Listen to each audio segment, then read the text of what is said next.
លេងរនឯកបន្លឺរំពងក្នុងមហាវិហាររួមជាមួយសូរសៀងសេឡូយ៉ាងជ្រៅនឹងក្លិនក្រអូបនៃក្លឹមច័ន្ទទូលបង្គំឈរលើសាលាបុរាណលើកដួងវិញ្ញាណទៅកាន់មេឃាអាយ៉ាព្រះបារមីនៃលោកខាងមុខយាងចូលមកលើជលសាប្រាំងអសកាតដល់វិសុទ្ធបុប្ផាជូបរីកណ្ដាលកម្ដៅនៃសូរសែងធននៃស្រេកឃ្លានចាប់ផ្ដើមយំទីទូលបង្គំជាពន្លឺអូ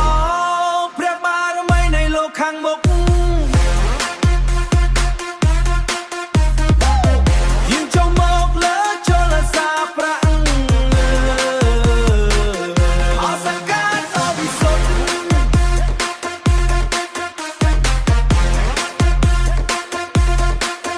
យើងចូលមកលើជលសាប្រាំងសាប្រាំងអសកាតអវិសុទ្ធតន្ត្រីប្រគំឡើងខ្លាំងយ៉ាងខ្លាដោយត្រែនិងស្គរធំរំពងបំបែកភាពស្ងប់ស្ងាត់នៃតារានិកោរាជានិរន្តរ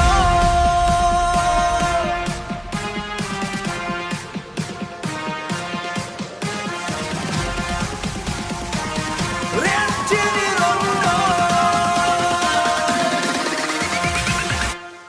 អូព្រះបារមីនៃលោកខាងមុខយើងចូលមកលើជលសាប្រាំងអសកាតដល់វិសុទ្ធ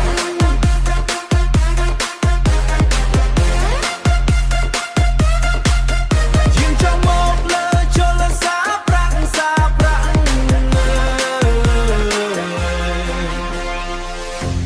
សេចក្តីសន្ហោស្រោចចោ